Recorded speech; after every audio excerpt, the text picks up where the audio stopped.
Sue, welcome to Life Repurposed. We're chatting again. You've been on my podcast before, but now we are together to talk about an exciting launch of a book. So I want all of our listeners and viewers to be able to hear your story. Last time I sat down and talked with Sue, we probably could have kept going on and on. I think we talked longer than we planned. And then I think At least an hour. I think we wrapped it up because you were expecting some guests coming over. Oh, I think I'm you were not having surprised. somebody to lunch, and you have people to lunch all the time. I would really like to come to California and have lunch with you sometime. Well, you're in Wisconsin, is that right? Yeah. And you know, I was born in Milwaukee, but we moved when I was 3. So I'm really a Californian by weather. I'm a weather wimp. And through COVID this last year, I still have lots of people for lunch on my front porch and in my backyard. But my sister in Chicago says, Sue, I can't do that because it's too cold in Chicago. Yes, we can't. Yeah, but I did get a heater lamp thing for the yard.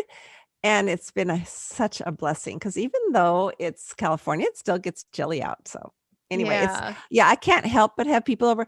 A story I have not told you, it'll have to be in yet another podcast, is that we did remodel for 13 years. I wrote a whole retreat series called Rebuilding or Remodeling 101, Building a Heart Like His.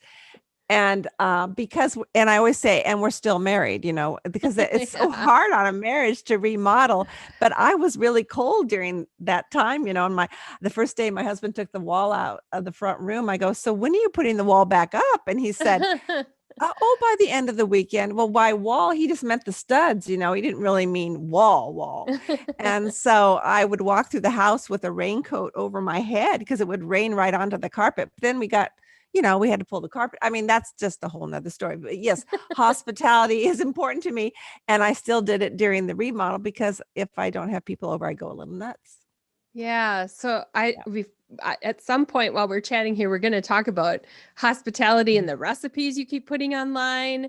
But I want to talk about our connection. So we met through podcasting, and I invited Sue to be on the podcast Life Repurposed to talk with me. We were going to talk about Sue's books. We were talking about hospitality, but then we morphed into this topic about doubt. We got real serious all of a sudden, and Sue's a really lighthearted person. So we got into a really heartfelt conversation, which ended up becoming your chapter in the book Life Repurposed. I'd like you to tell our listeners a little bit about that chapter that you wrote and why you wrote that. Thank you so much. I never even thank you for having me on and in your book. It's such a pleasure to know you, Michelle. You're such a wonderful believer, a young believer. I'm a lot older, but also so professional and engaging. Thank you. I'm not that much younger. You have a great ministry, and I'm happy to be a part of it. I don't eat cheese curds, though, and we were talking about that earlier about Wisconsin people. But doubt hit me like a Mack truck. I think my sophomore year in college. I grew up in a Christian home. I never doubted that there was a God or doubted my faith. I wanted to go to a Christian college. I loved it there. I just woke up one morning with this startling thought that maybe everything I was raised to believe was not true, that maybe my parents were wrong. And this was not in a big university like, USC or Penn State. This was at a little Baptist college, and it had nothing to do with the college. It had everything to do with whatever process God was leading me through. And the reason I started talking about it, I was able to give the whole story that's in your book. I was able to give it as a lecture at a Christian school because I really felt in chapel that I wish they would have talked about doubts, that Christians would talk about doubts more often. So I'm thrilled to have this opportunity because I think I don't think everybody doubts, because I have friends who said, oh no, Sue, I never went through that. I go, well, I'm not saying you have to. I'm just saying this is what I went through. And it lasted about 1.5 years. And it was excruciating. And you'll hear more about that in how God brought me back in the story.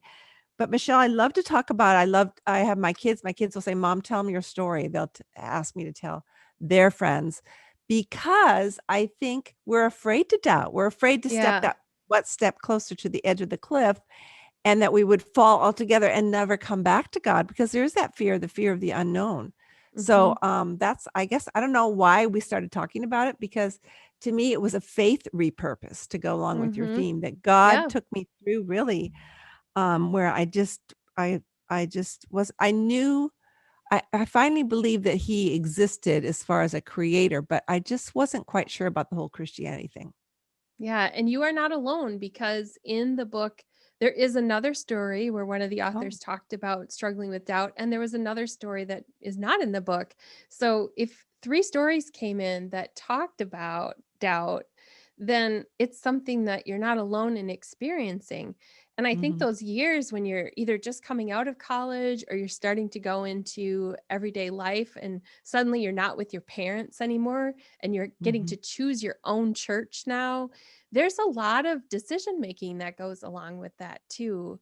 So what was it that brought you out of that and into a different place? Well, ironically enough, I was on a singing gospel team, and we were at a Christian camp to kind of like lead, to inspire high school kids, and then also to lead them to come to our college. Excuse me. Pardon me. And so we were up in the mountains of Washington State, and we have stars in LA where I'm from, but they're of a different Hollywood variety. But up there, you could really see the stars. And so after we would sing and I would give a testimony about Jesus, I would go up into the mountains by myself or up on the hill and in the dark, but I could see so many stars. And I just thought, well, okay, Lord, I feel like my faith is hanging on by a star, just like you say, oh, you're hanging on by a thread. I truly, truly talked to God as if he exists, hoping he existed, and just said, okay, I really can't believe that these stars just came into being on their own. So I started really with that. And the Lord led me then through, well, I don't know if I should tell the whole story. They won't buy the book. But there were 3 main things. And one you already alluded to, Michelle, which was there are other people who doubt. Yeah. And when I talked to someone I trusted, she said something so lightly, and it's kind of fun to talk about because in the book you don't hear my tone of voice, Right. but she's an older, quiet woman, and I thought, oh, I just want to tell Mrs. Duncan that I have these doubts, but I didn't know her that well, so we're outside walking in the dark, and so you don't really have to look at her because you're walking straight ahead. That's kind of the way, because when you're younger, and you feel so strange because your voice is clogging up because you're going to cry. This is what we women do, and we force it down, and yet we feel so much better once it's out. So I just said this. I said, Mrs. Duncan, I said, I have doubts, just like that, almost makes me cry. And she was so amazingly cavalier. She was this quiet, unassuming, wise older woman. And she goes, oh, Sue, everyone doubts. I go, they do. I was just like, I don't know what else we talked about, but I had never, ever heard that. Everyone doubts. Well, I've come to find out not everyone doubts. But her saying that, Michelle, can you see how that just sort of broke this? I had such a burden that I was all by myself, and we're not by ourselves. Right. We're in community. That's why we do this. Yes. So there's 2 things I hear in what you're saying. One is it's okay to tell somebody how we feel, because sometimes we stuff that down. And second, we can be open, looking for opportunities when somebody might be not saying what they really need to say. And when I look at your life and the mentoring that you do, the podcast you have, the books you've written, I see how that moment may have been one of the shaping factors in what you're doing now. Can you see that? How what Mrs. Duncan said to you has affected what you do as a ministry now? Yeah, I think that's the way God has me wired. Whenever I learn something, I have to talk about it. And that was a huge point, a turning point in my repurposing of my faith. There are other parts of it that you'll read in the story, but later on, I became a high school English teacher in a Christian high school, one of the largest ones in Southern California. And I remember just telling my students my story because I wanted them to know it was safe to talk to me about their story. And I think that's what you and I need to, all of us who are listening today, we need to provide that safe space. We're all called to mentor. We don't have to be old and wise and go to seminary. We're all called to mentor. In Titus, it says that. And we always know someone who is younger than us. I don't care how young you are who is listening Yes. today, but we need to share what God is teaching us. Yeah. Mm-hmm. Yeah. And to speak up when, there's those nudges you get when you think I could open the door to have this conversation with somebody, but I stuff it down thinking they don't want to hear that. Right. Right. Yeah. And when I feel hesitant, I just need to be praying at the same time that I'm Mm-hmm. listening to someone's story Mm-hmm. and then ask questions rather than preach or tell them what they should be thinking. Like say, well, Yeah. why do you think why do you think you're thinking that? Or do you think there is a God for some reason? And I'd be so surprised with their answers.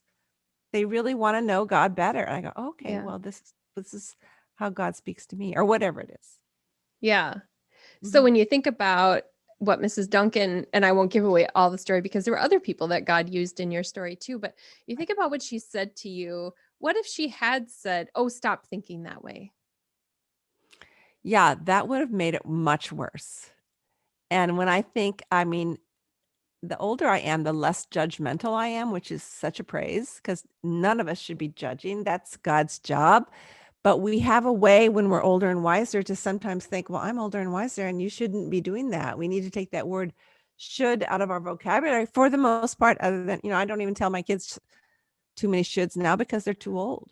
But especially to people our age, we're in community. We're not there to judge them. We're there to love them, accept them, and let God do the judging as well as the drawing to himself. So yeah, if she would have said that, Michelle, that's a terrific way to thought to have that if she would have done that, well, I certainly wouldn't have talked to her anymore. I had the Mhm. privilege of sharing part of this testimony at my college at an alumni dinner, and she's long gone to glory, but Mrs. Duncan's two of her kids were in the audience. And I know it brought them to tears because they knew their mom. They knew that she was Mhm. this kind of a woman. So it was kind of giving her honor, which I think we Mhm. need to do too with the people in our Yeah. life. Mhm. We need to be okay with the uncomfortable things. Sometimes we want to say the thing that makes it stop. So if somebody is telling us something difficult, we want it to stop. Or if they're sad, we want them to not be sad anymore.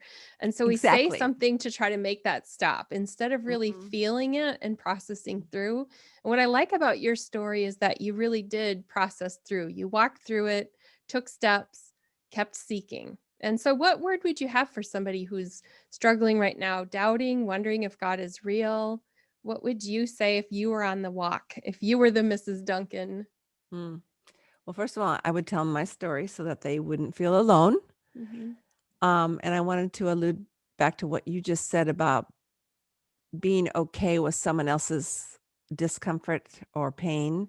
I find it very difficult for me to be okay with my own children's pain. And so um, I think I do pray for other godly women to be in their life when I can't handle what they're going through because they're just too close to me. So some of you listening may have a really close relationship with your mother, your dad, and you could say those things. And I'm just saying it's okay if you can't to Mm-hmm. ask God for another godly woman. And that's why I'm so into mentoring. I just think Yes. it's like the cat's meow. It's what we all need to be doing. But now I can't remember what your question was. Oh, yeah. What would I say to help someone? I would say to stay in community. Don't cut yourself off from people that you know believe differently, who Mm. believe in Christ and in God and in the salvation message, and just keep find someone where you can really ask your questions. There are so many books, of course, but I do better with processing out loud rather than just reading a book. So stay in community, and the other thing is stay in the word, Mm. because in Romans it says faith comes by hearing and hearing by the word of God.